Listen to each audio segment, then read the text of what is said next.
ಓಂ ಶಾಂತಿ. ಇಂದಿನ ದಿನಾಂಕ 15/8/2024. ಪ್ರಾರ್ಥ ಮುರುಳಿ ಬಾಪ್ತಾದ ಮಧುಬನ. ಮಧುರ ಮಕ್ಕಳೇ, ನಿಮಗೆ ಸತ್ಯ ಸ್ವಾತಂತ್ರ್ಯವನ್ನು ಕೊಡಲು, ಯಮನ ಶಿಕ್ಷೆಗಳಿಂದ ಮುಕ್ತರನ್ನಾಗಿ ಮಾಡಲು, ರಾವಣನ ಪರತಂತ್ರತೆಯಿಂದ ಬಿಡಿಸಲು ತಂದೆಯು ಬಂದಿದ್ದಾರೆ. ಪ್ರಶ್ನೆ: ತಂದೆ ಮತ್ತು ನೀವು ಮಕ್ಕಳಲ್ಲಿ ಮುಖ್ಯ ಅಂತರ ಏನಿದೆ? ಉತ್ತರ: ತಂದೆಯು ತಿಳಿಸುವಾಗ ಮಧುರ ಮಕ್ಕಳೇ ಎಂದು ಹೇಳುತ್ತಾರೆ. ಇದರಿಂದ ತಂದೆಯ ಪ್ರತಿಯೊಂದು ಮಾತುಗಳು ನಾಟುತ್ತವೆ. ನೀವು ಪರಸ್ಪರ ಸಹೋದರರಿಗೆ ತಿಳಿಸುವಾಗ ಮಧುರ ಮಕ್ಕಳೇ ಎಂದು ಹೇಳಲು ಸಾಧ್ಯವಿಲ್ಲ. ಏಕೆಂದರೆ ತಂದೆಯು ಹಿರಿಯರಾಗಿದ್ದಾರೆ. ಅವರ ಮಾತಿನ ಪ್ರಭಾವ ಆಗುತ್ತದೆ. ನಿಮಗೆ ನಾಚಿಕೆಯಾಗುವುದಿಲ್ಲವೇ?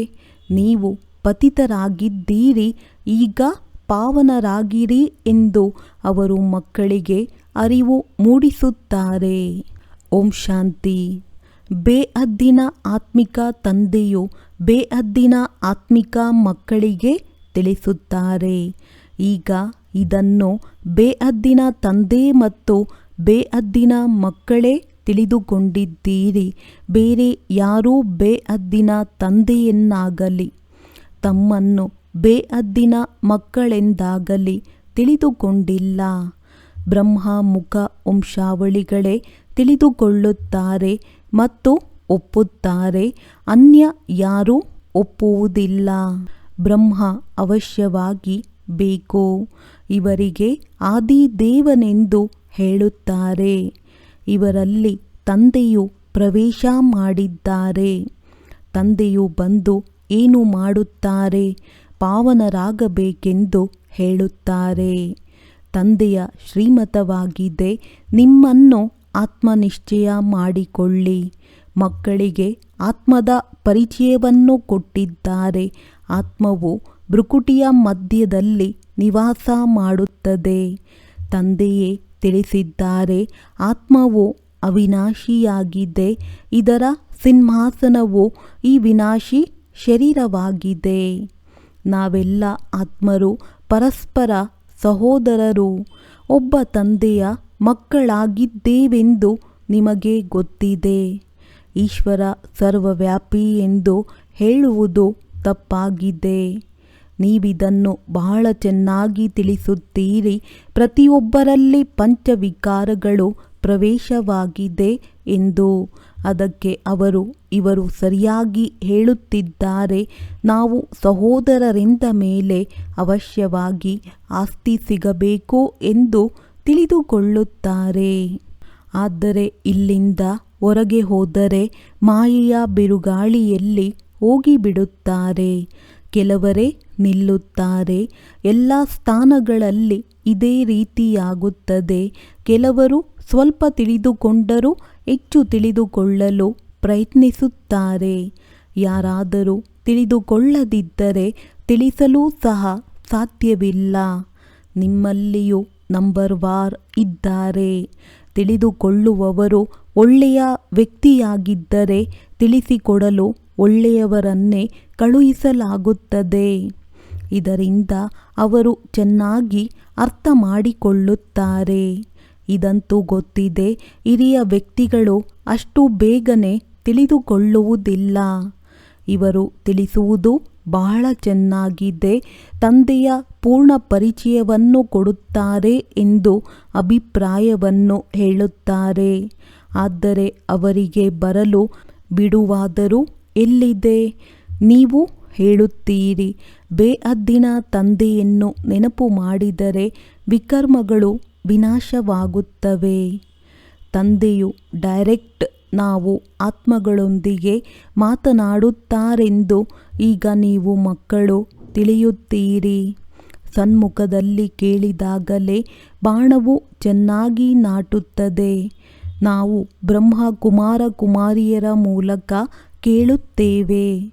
ಇಲ್ಲಿ ಪರಮಪಿತ ಪರಮಾತ್ಮನು ಬ್ರಹ್ಮ ಅವರ ಮೂಲಕ ಡೈರೆಕ್ಟ್ ಸನ್ಮುಖದಲ್ಲಿ ತಿಳಿಸುತ್ತಾರೆ. ಏ ಮಕ್ಕಳೇ, ನೀವು ತಂದೆಯು ಹೇಳುವುದನ್ನು ಪಾಲಿಸುವುದಿಲ್ಲವೇ? ನಿಮ್ಮಲ್ಲಿ ಯಾರಿಗೂ ತಂದೆಯು ಹೇಳಿದಂತೆ ಹೇಳಲು ಸಾಧ್ಯವಿಲ್ಲ. ಅಲ್ಲಿ ತಂದೆ ಇಲ್ಲ, ಇಲ್ಲಿ ತಂದೆಯು ಕುಳಿತಿದ್ದಾರೆ. ತಂದೆಯು ಮಾತನಾಡುತ್ತಾರೆ. ಮಕ್ಕಳೇ, ತಂದೆಯು ಹೇಳುವುದನ್ನು ನೀವು ಪಾಲಿಸುವುದಿಲ್ಲವೇ?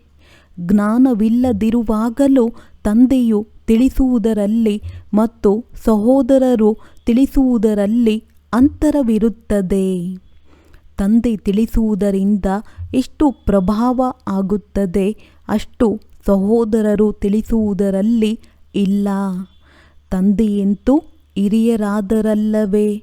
ಆದ್ದರಿಂದ ಭಯವಿರುತ್ತದೆ. ನಿಮಗೂ ಸಹ ತಂದೆಯು ತಿಳಿಸುತ್ತಾರೆ, ತಂದೆಯಾದ ನನ್ನನ್ನು ನೆನಪು ಮಾಡಿ. ನೀವು ನನ್ನನ್ನು ಪದೇ ಪದೇ ಮರೆಯುತ್ತೀರಿ. ನಿಮಗೆ ನಾಚಿಕೆಯಾಗುವುದಿಲ್ಲವೇ? ಡೈರೆಕ್ಟ್ ತಂದೆಯು ತಿಳಿಸಿದರೆ ಅದು ಪ್ರಭಾವ ಬೀರುತ್ತದೆ. ಅರೆ, ತಂದೆ ಹೇಳುವುದನ್ನು ಪಾಲಿಸುವುದಿಲ್ಲವೇ? ಬೇಅದ್ದಿನ ತಂದೆಯು ತಿಳಿಸುತ್ತಾರೆ, ಈ ಜನ್ಮದಲ್ಲಿ ನೀವು ನಿರ್ವಿಕಾರಿಗಳಾದರೆ 21 ಜನ್ಮ ನಿರ್ವಿಕಾರಿಗಳಾಗಿ ಪವಿತ್ರ ಪ್ರಪಂಚದ ಮಾಲೀಕರಾಗುವಿರಿ. ಇದನ್ನೇ ಪಾಲಿಸುವುದಿಲ್ಲವೇ? ತಂದೆಗೂ ಹೇಳುವುದು ಕಠಿಣವೆನಿಸುತ್ತದೆ. ಅಂತರವಂತೂ ಇರುತ್ತದೆ. ಸದಾ ಹೊಸಬ್ಬರೊಂದಿಗೆ ತಂದೆಯು ಮಿಲನ ಮಾಡುತ್ತಿರುತ್ತಾರೆ. ಮಿಲನ ಮಾಡುವಾಗ ಅಲ್ಲ, ಸಲ್ಲದ ಪ್ರಶ್ನೆಗಳನ್ನು ಕೇಳುತ್ತಿರುತ್ತಾರೆ. ಬುದ್ಧಿಯಲ್ಲಿ ಕುಳಿತುಕೊಳ್ಳುವುದಿಲ್ಲ, ಏಕೆಂದರೆ ಇದು ಸಂಪೂರ್ಣ ಹೊಸ ಮಾತಾಗಿದೆ. ಗೀತೆಯಲ್ಲಿ ಕೃಷ್ಣನ ಹೆಸರು ಬರೆದಿದ್ದಾರೆ. ಇದಂತೂ ಸಾಧ್ಯವಿಲ್ಲ. ಈಗ ನಾಟಕದನುಸಾರ ನಾವು ತಂದೆಯ ಬಳಿ ಹೋಗಬೇಕು ಎಂದು ನಿಮ್ಮ ಬುದ್ಧಿಯಲ್ಲಿ ಕುಳಿತಿದೆ. ಡೈರೆಕ್ಟ್ ಮುರುಳಿ ಕೇಳಬೇಕು. ಅಲ್ಲಿ ಸಹೋದರರ ಮೂಲಕ ಕೇಳುತ್ತೇವೆ. ಈಗ ನೇರವಾಗಿ ತಂದೆಯ ಮೂಲಕ ಕೇಳಬೇಕೆಂದು ನೀವು ಮಕ್ಕಳು ಓಡಿ ಬರುತ್ತೀರಿ. ತಂದೆಯ ಪ್ರಭಾವ ಬೀರುತ್ತದೆ. ಮಕ್ಕಳೇ ಮಕ್ಕಳೇ ಎಂದು ಮಾತನಾಡುತ್ತಾರೆ. ಮಕ್ಕಳೇ, ನಿಮಗೆ ನಾಚಿಕೆಯಾಗುವುದಿಲ್ಲವೇ? ತಂದೆಯನ್ನು ನೆನಪೇ ಮಾಡುವುದಿಲ್ಲವೇ? ತಂದೆಯ ಜೊತೆ ನಿಮಗೆ ಪ್ರೀತಿ ಇಲ್ಲವೇ? ಎಷ್ಟು ನೆನಪು ಮಾಡುತ್ತೀರಿ? ಬಾಬಾ 1 ಗಂಟೆ. ಅರೆ, ನಿರಂತರ ನೆನಪು ಮಾಡಿದರೆ ನಿಮ್ಮ ಪಾಪಗಳು ಭಸ್ಮವಾಗುತ್ತವೆ. ಜನ್ಮ ಜನ್ಮಾಂತರದ ಪಾಪದ ಹೊರೆಯು ನಿಮ್ಮ ತಲೆಯ ಮೇಲಿದೆ. ತಂದೆಯು ಸನ್ಮುಖದಲ್ಲಿ ತಿಳಿಸುತ್ತಾರೆ, ನೀವು ತಂದೆಗೆ ಎಷ್ಟು ನಿಂದನೆ ಮಾಡಿದ್ದೀರಿ. ನಿಮ್ಮ ಮೇಲೆ ಕೇಸ್ ಹಾಕಬೇಕು. ಪತ್ರಿಕೆಯಲ್ಲಿ ಯಾರ ಬಗ್ಗೆಯಾದರೂ ನಿಂದನೆಯ ಮಾತು ಬರೆದರೆ ಅವರ ವಿರುದ್ಧ ಕೇಸ್ ಹಾಕುತ್ತಾರೆ. ಈಗ ತಂದೆಯು ಸ್ಮೃತಿ ತರಿಸುತ್ತಾರೆ, ನೀವು ಏನೇನು ಮಾಡುತ್ತಿದ್ದೀರಿ. ನಾಟಕದನುಸಾರ ರಾವಣನ ಸಂಘದಲ್ಲಿ ಈ ರೀತಿಯಾಗಿದ್ದೀರಿ. ಈಗ ಭಕ್ತಿ ಮಾರ್ಗವೆಲ್ಲವೂ ಮುಗಿಯಿತು. ಎಲ್ಲ ಕಳೆದುಕೊಂಡರೂ ಪಡೆದವರು ಯಾರೂ ಇಲ್ಲ. ದಿನ ಪ್ರತಿದಿನ ಇಳಿಯುತ್ತಾ ಇಳಿಯುತ್ತಾ ತಮೋಪ್ರಧಾನ ಮಂದ ಬುದ್ಧಿಯವರಾಗಿ ಬಿಡುತ್ತಾರೆ. ಯಾರ ಪೂಜೆ ಮಾಡುವರೋ ಅವರು ಕಲ್ಲು ಮುಳ್ಳಿನಲ್ಲಿದ್ದಾರೆಂದು ಹೇಳುತ್ತಾರೆ. ಇದಕ್ಕೆ ಮಿತಿಮೀರಿದ ಬುದ್ಧಿಹೀನತೆ ಎಂದು ಹೇಳುತ್ತಾರೆ. ಬೇಅದ್ದಿನ ಮಕ್ಕಳ ಬೇಅದ್ದಿನ ಬುದ್ಧಿಹೀನತೆ. ಒಂದು ಕಡೆ ಶಿವತಂದೆಯ ಪೂಜೆ ಮಾಡುತ್ತಾರೆ, ಇನ್ನೊಂದು ಕಡೆ ತಂದೆಯನ್ನೇ ಸರ್ವವ್ಯಾಪಿ ಎಂದು ಹೇಳುತ್ತಾರೆ.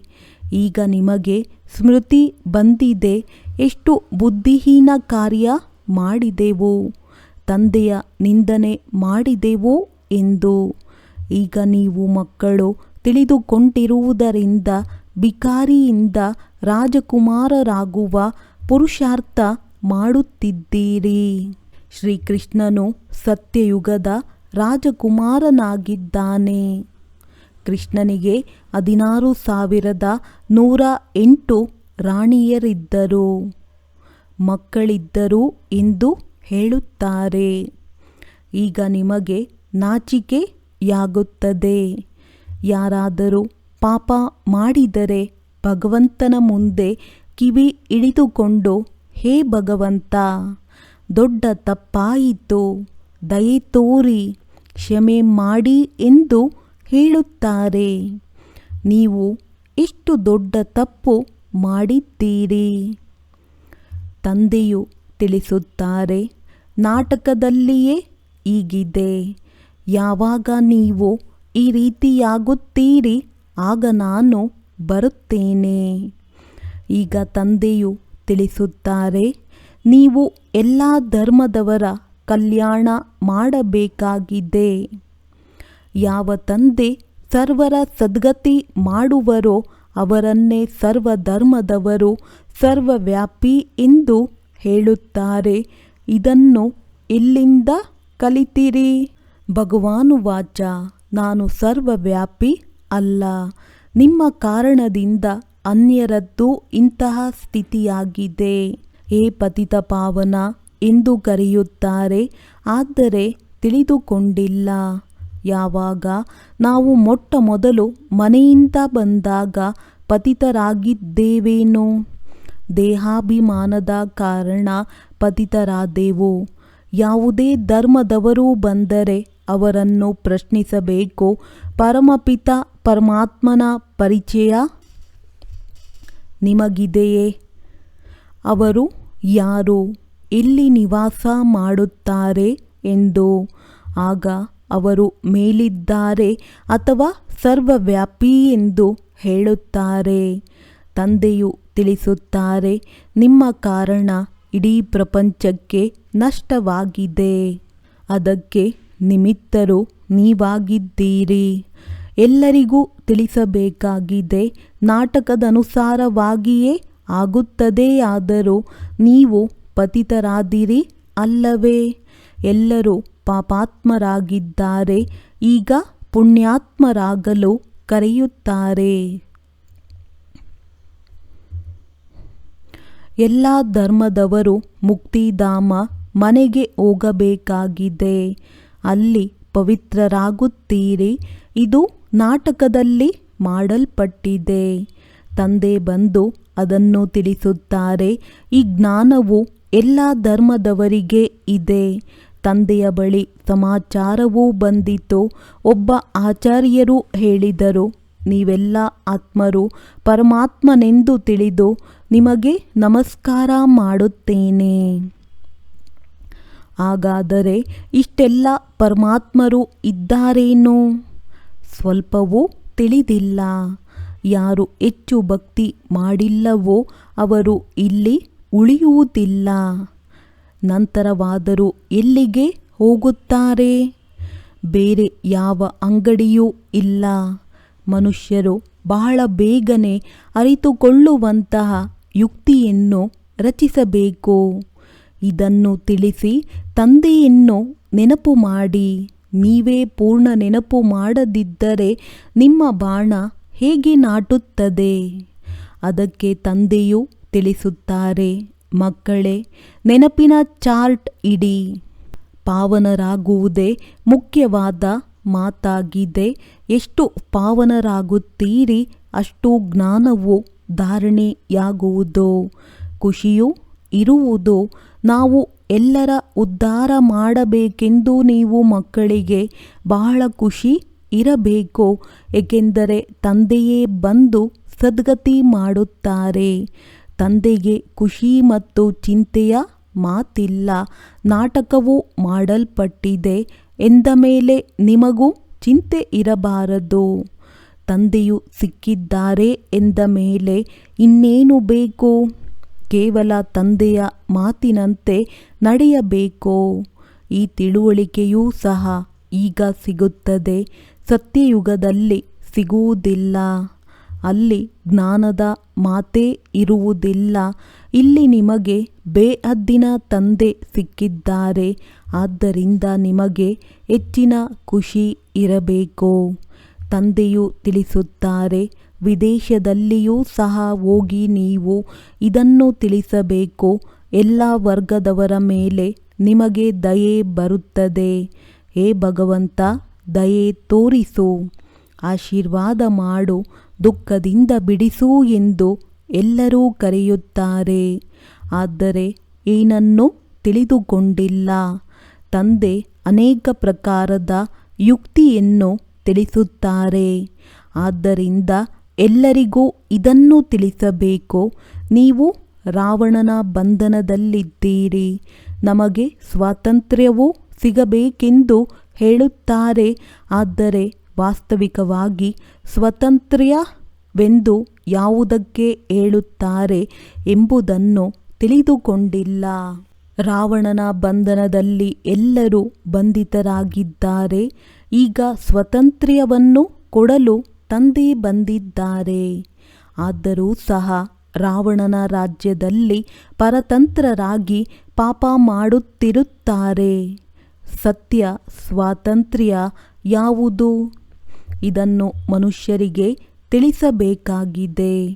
ನೀವು ಪತ್ರಿಕೆಗಳಲ್ಲಿಯೂ ಹಾಕಿಸಬಹುದು, ಇಲ್ಲಿ ರಾವಣನ ರಾಜ್ಯದಲ್ಲಿ ಸ್ವಾತಂತ್ರ್ಯವಿಲ್ಲ. ಬಹಳ ಸಾರ ರೂಪದಲ್ಲಿ ಬರೆಯಬೇಕು. ಹೆಚ್ಚು ಬರೆದರೆ ಯಾರೂ ತಿಳಿದುಕೊಳ್ಳುವುದಿಲ್ಲ. ಹೇಳಿ, ನಿಮಗೆ ಸ್ವಾತಂತ್ರ್ಯ ಎಲ್ಲಿದೆ? ವಿದೇಶದಲ್ಲಿ ಈ ಸಂದೇಶವು ಹರಡಿದಾಗ ಇಲ್ಲಿನವರು ಬೇಗನೆ ತಿಳಿದುಕೊಳ್ಳುತ್ತಾರೆ. ಒಬ್ಬರು ಇನ್ನೊಬ್ಬರ ಮೇಲೆ ಮುತ್ತಿಗೆ ಹಾಕುತ್ತಿರುತ್ತಾರೆ ಅಂದಾಗ ಅದು ಸ್ವಾತಂತ್ರ್ಯವಾಯಿತೆ. ಸ್ವಾತಂತ್ರ್ಯವನ್ನು ನಿಮಗೆ ತಂದೆಯು ಕೊಡುತ್ತಾರೆ. ರಾವಣನ ಬಂಧನದಿಂದ ನಿಮ್ಮನ್ನು ಸ್ವತಂತ್ರರನ್ನಾಗಿ ಮಾಡುತ್ತಾರೆ. ನಿಮಗೂ ಗೊತ್ತಿದೆ, ಅಲ್ಲಿ ನೀವು ಬಹಳ ಸ್ವತಂತ್ರ, ಬಹಳ ಧನವಂತರಾಗಿರುತ್ತೇವೆ. ನಮ್ಮ ಮೇಲೆ ಯಾರದೇ ದೃಷ್ಟಿ ಬೀಳುವುದಿಲ್ಲ. ಅಂತ್ಯದಲ್ಲಿ ಯಾವಾಗ ನಿರ್ಬಲರಾದಿರಿ ಆಗ ನಿಮ್ಮ ಧನದ ಮೇಲೆ ಎಲ್ಲರ ದೃಷ್ಟಿ ಬಿತ್ತು. ಮೊಹಮ್ಮದ್ ಗಜ್ನಿಯು ಮಂದಿರವನ್ನು ಲೂಟಿ ಮಾಡಿದಾಗ ನಿಮ್ಮ ಸ್ವತಂತ್ರತೆ ಹೊರಟು ಹೋಯಿತು. ರಾವಣನ ರಾಜ್ಯದಲ್ಲಿ ಪರತಂತ್ರರಾದಿರಿ, ಅಂದರೆ ಅಧೀನರಾದಿರಿ. ಈಗ ನೀವು ಪುರುಷೋತ್ತಮ ಸಂಗಮಯುಗದಲ್ಲಿರುವಿರಿ. ಸತ್ಯ ಸ್ವತಂತ್ರತೆಯನ್ನು ಪಡೆಯುತ್ತೀರಿ. ಅವರಂತೂ ಸ್ವತಂತ್ರತೆಯನ್ನು ತಿಳಿದುಕೊಂಡೇ ಇಲ್ಲ.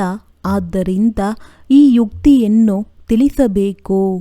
ಕಲ್ಪದ ಹಿಂದೆ ಯಾರು ಸ್ವತಂತ್ರರಾಗಿದ್ದರೋ ಅವರೇ ಒಪ್ಪುತ್ತಾರೆ. ನೀವು ತಿಳಿಸುವಾಗ ಬುದ್ಧಿಹೀನರಂತೆ ಎಷ್ಟು ವಾದ ಮಾಡುತ್ತೀರಿ.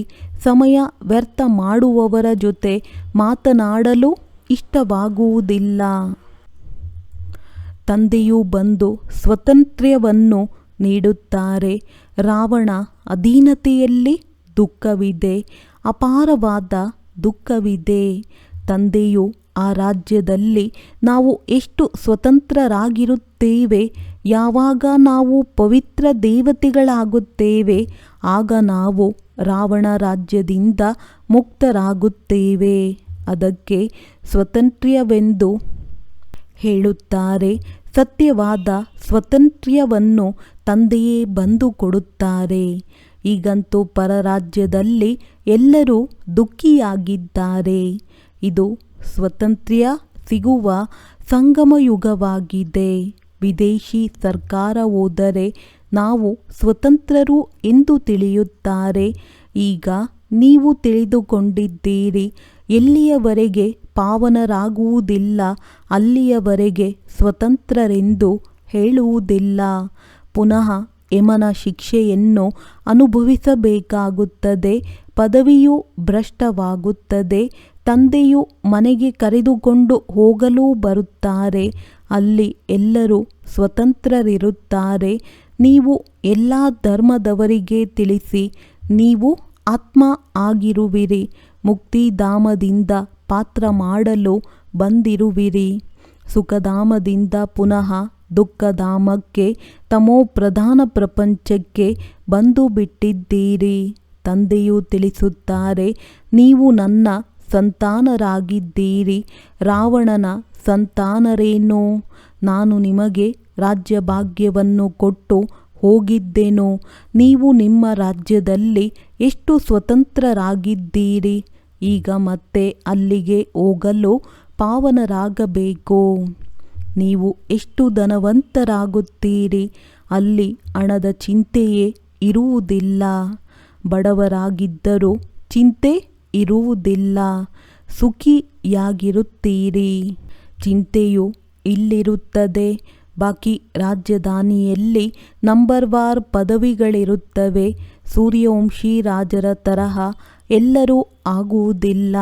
ಎಷ್ಟು ಪರಿಶ್ರಮವೋ ಅಷ್ಟು ದೊಡ್ಡ ಪದವಿ ಸಿಗುತ್ತದೆ. ನೀವು ಎಲ್ಲ ಧರ್ಮದವರ ಸೇವೆ ಮಾಡುವವರಾಗಿರುವಿರಿ. ವಿದೇಶಿಗಳಿಗೂ ತಿಳಿಸಬೇಕು. ನೀವು ಸಹೋದರರಾಗಿದ್ದೀರಲ್ಲವೇ. ಎಲ್ಲರೂ ಶಾಂತಿಧಾಮದಲ್ಲಿರುತ್ತೇವೆ. ಈಗ ರಾವಣ ರಾಜ್ಯದಲ್ಲಿದ್ದೀರಿ. ಈಗ ಮನೆಗೆ ಹೋಗುವ ಮಾರ್ಗವನ್ನು ತಮಗೆ ತಿಳಿಸುತ್ತೇವೆ. ತಮ್ಮನ್ನು ಆತ್ಮವೆಂದು ತಿಳಿದು ನನ್ನನ್ನು ನೆನಪು ಮಾಡಿ. ಭಗವಂತನು ಎಲ್ಲರನ್ನೂ ಬಿಡುಗಡೆ ಮಾಡುತ್ತಾನೆಂದು ಹೇಳುತ್ತಾರೆ.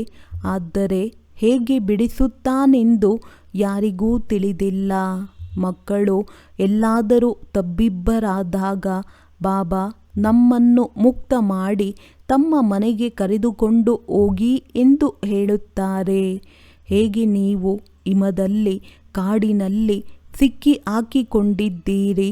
ದಾರಿಯೇ ತಿಳಿಯುತ್ತಿರಲಿಲ್ಲ. ನಂತರ ಮುಕ್ತಿದಾತ ಸಿಕ್ಕಿದರು, ದಾರಿ ತೋರಿಸಿದರು. ಬಾಬಾ ನಮ್ಮನ್ನು ಬಿಡಿಸಿರಿ. ತಾವು ನಡೆಯಿರಿ, ನಾವು ತಮ್ಮ ಹಿಂದೆ ಬರುತ್ತೇವೆಂದು ಹೇಳುತ್ತಾರೆ. ತಂದೆಯ ವಿನಃ ಬೇರೆ ಯಾರೂ ಮಾರ್ಗವನ್ನು ತಿಳಿಸುವುದಿಲ್ಲ. ಎಷ್ಟೊಂದು ಶಾಸ್ತ್ರಗಳನ್ನು ಓದುತ್ತಿದ್ದೀರಿ. ತೀರ್ಥಸ್ಥಾನಗಳಿಗೆ ಹೋಗುತ್ತಿದ್ದೀರಿ. ಆದರೆ ಭಗವಂತನನ್ನೇ ತಿಳಿದುಕೊಂಡಿರಲಿಲ್ಲ ಎಂದ ಮೇಲೆ ಹುಡುಕುವುದಾದರೂ ಎಲ್ಲಿ? ಸರ್ವವ್ಯಾಪಿಯಾಗಿದ್ದರೆ ಹೇಗೆ ಸಿಗುತ್ತಾರೆ? ಎಷ್ಟು ಅಜ್ಞಾನದಲ್ಲಿದ್ದಾರೆ. ಸರ್ವರ ಸದ್ಗತಿದಾತ ಒಬ್ಬ ತಂದೆ ಮಾತ್ರ ಆಗಿದ್ದಾರೆ. ಅವರೇ ಬಂದು ನೀವು ಮಕ್ಕಳನ್ನು ಅಜ್ಞಾನ ಅಂಧಕಾರದಿಂದ ಹೊರತೆಗೆಯುತ್ತಾರೆ. ಒಳ್ಳೆಯದು. ಮಧುರಾತಿ ಮಧುರ ಅಗಲಿ ಮರಳಿ ಸಿಕ್ಕಿರುವಂತಹ ಮಕ್ಕಳ ಪ್ರತಿ ಮಾತ್ಪಿತಾ ಬಾಪ್ತಾದಾರವರ ನೆನಪು, ಪ್ರೀತಿ ಹಾಗೂ ಸುಪ್ರಭಾತ. ಆತ್ಮಿಕ ಮಕ್ಕಳಿಗೆ ಆತ್ಮಿಕ ತಂದೆಯ ನಮಸ್ತೆ. ಧಾರಣೆಗಾಗಿ ಮುಖ್ಯ ಸಾರ. ಒಬ್ಬ ತಂದೆಯು ಸಿಕ್ಕಿದ್ದಾರೆ. ಆದ್ದರಿಂದ ಯಾವ ಮಾತಿನ ಚಿಂತೆ ಮಾಡಬಾರದು. ಅವರ ಮತದಂತೆ ನಡೆದು ಬೇಹದ್ದಿನ ಬುದ್ಧಿವಂತರಾಗಿ ಖುಷಿಯಿಂದ ಎಲ್ಲರ ಉದ್ಧಾರ ಮಾಡಲು ನಿಮಿತ್ತರಾಗಬೇಕು. ಯಮದೂತರ ಶಿಕ್ಷೆಗಳಿಂದ ಪಾರಾಗಲು ಹಾಗೂ ಸತ್ಯ ಸ್ವಾತಂತ್ರ್ಯವನ್ನು ಪಡೆಯಲು ಅವಶ್ಯವಾಗಿ ಪಾವನರಾಗಬೇಕು. ಜ್ಞಾನವು ಆದಾಯದ ಮೂಲವಾಗಿದೆ. ಇದನ್ನು ಧಾರಣೆ ಮಾಡಿ ಧನವಂತರಾಗಬೇಕು. ವರದಾನ: ಜ್ಞಾನದ ಲೈಟ್ ಮೈಟ್ನಿಂದ ತಪ್ಪನ್ನು ಸರಿಯಲ್ಲಿ ಪರಿವರ್ತನೆ ಮಾಡುವಂತಹ ಜ್ಞಾನಿ ಆತ್ಮಭವ. ಜ್ಞಾನವೇ ಲೈಟ್ ಮತ್ತು ಮೈಟ್ ಎಂದು ಹೇಳಲಾಗುತ್ತದೆ. ಎಲ್ಲಿ ಲೈಟ್ ಅರ್ಥಾತ್ ಜ್ಞಾನದ ಅರಿವಿದೆ, ಅಲ್ಲಿ ಇದು ಸರಿ, ಇದು ತಪ್ಪು, ಇದು ಅಂಧಕಾರ, ಇದು ಬೆಳಕು, ಇದು ವ್ಯರ್ಥ, ಇದು ಸಮರ್ಥ ಎಂದು ತಿಳಿಯುತ್ತಾರೆ. ಅವರು ತಪ್ಪು ಕರ್ಮ ಅಥವಾ ತಪ್ಪು ಸಂಕಲ್ಪದ ವಶೀಭೂತರಾಗಲು ಸಾಧ್ಯವಿಲ್ಲ. ಜ್ಞಾನಿ ಆತ್ಮ ಅರ್ಥಾತ್ ತಿಳುವಳಿಕೆ ಉಳ್ಳವರು, ಜ್ಞಾನ ಸ್ವರೂಪರು ಎಂದು ಈ ರೀತಿ ಹೇಳುವುದಿಲ್ಲ. ಹೀಗಾಗಬೇಕಿತ್ತು.